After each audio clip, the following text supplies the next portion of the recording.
6, 7, 8, 9, 10. 2 hours later.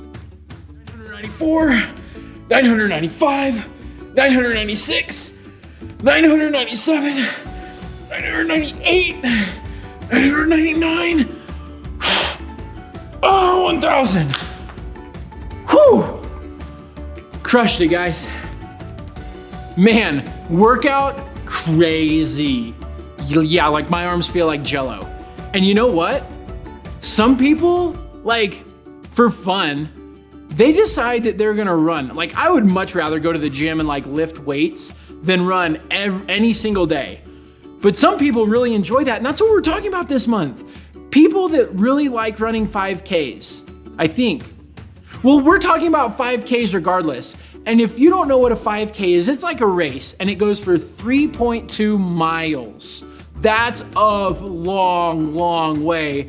And I'm not running a 5K, never. Not gonna happen. So you'll never see me in a race bib and running shorts. Never gonna happen, I don't think.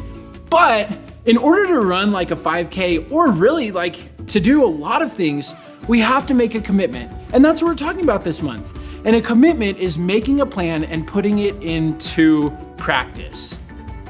So, I mean, I can think of a few things that I've had to do where I've had to commit and put a plan into practice. And I'm sure you can too. Like maybe whenever we were learning how to write our letters, like you didn't know how to write the letter A until your teacher taught you. And then you had to practice it over and over again until you could do it right. It's kind of the same thing with a lot of things in our life. We have to make a plan and put it into practice. Before we do anything else, we're gonna take a look at our Bible verse for this month. So this month, our Bible verse is found in the New Testament book of 1 Timothy chapter 4. And it says this. It says, training the body has some value, but being godly has value in every way. It promises help for the life you are now living and the life to come. That's such a great verse. I love it. Ooh, almost forgot. Birthdays. Can never forget the birthdays. So this week, the week of May 2nd, we are celebrating the birthday of Kaylee, Annabelle, William, Everly, Teddy, Zane, Jay, Daniel, and Cameron. Happy birthday. Now, on to my favorite part.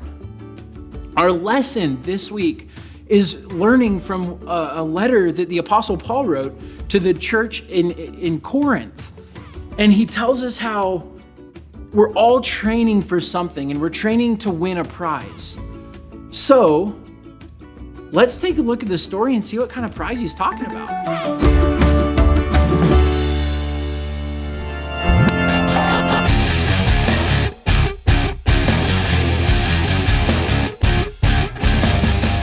Hey guys, what's going on? Oh, we're training for a 5K. Yeah, we're practicing commitment. Duck.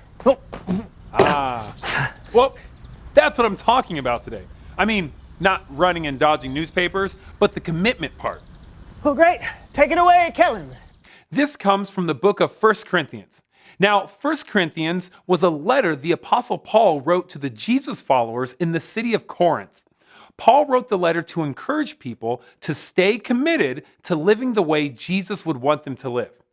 This letter is like a speech a coach might give a team to really get them pumped up. It starts like this. In a race, all the runners run, but only one gets the prize. You know that, don't you? So run in a way that will get you the prize. Pretty inspiring stuff, but I think we could do it even better. Help me out, cheer squad. Hey, Jackie. Yeah, Dee Dee? Are you ready to commit? I was born ready. Who is ready to run this race? I am. Who is ready to run this race? That's me. When you are running, here's what we advise. You should run in a way that will get you the prize. Woo! Woo! Awesome. But just to be clear, I don't think Paul was telling us to go out and literally start running. Really? Really? Really. I think Paul was comparing our lives to a race. When you're in a race, you do the best you can, right? It takes commitment and practice. But when you're running with a goal in mind, the finish line, it's the same with your life. You should try to do the best in life. It'll take commitment and it'll take practice.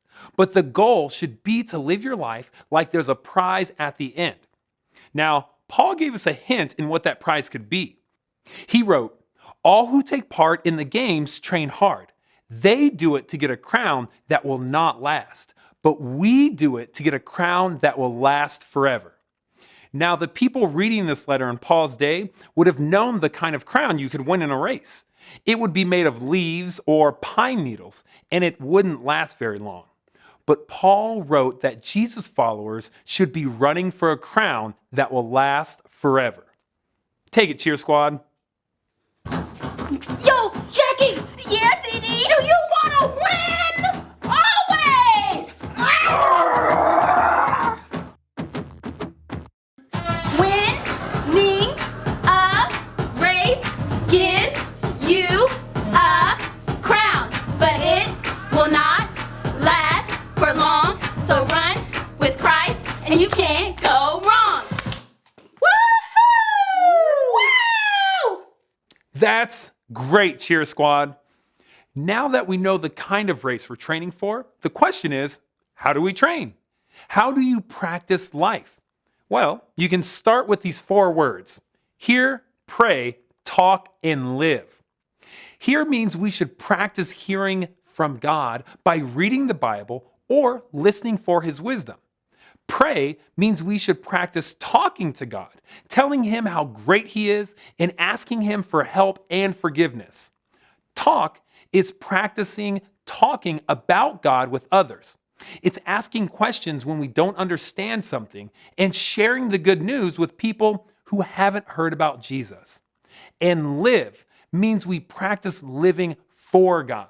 We try and think about God before every choice we make and do things in a way that honor Him. That's how you train for the race of life. Let's hear one more from the Cheer Squad. Ooh, hey, Jackie. Yeah, Dee. I'm ready to lace up my kicks and run this race. I hear you. Let's slay this thing. On your mark, get set, go. R-U-N-T-H-A-T race. Are you gonna run like you want first place? R-U-N-T-H-A-T race. Then practice like you mean it and you'll be an ace. R-U-N-T-H-A-T race. Remember 4 words that will help your case.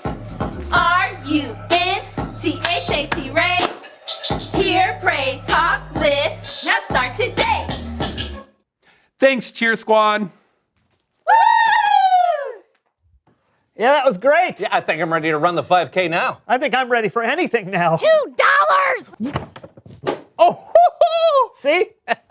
It's true. When we train, when we practice, it prepares us for things, well, we might not see coming.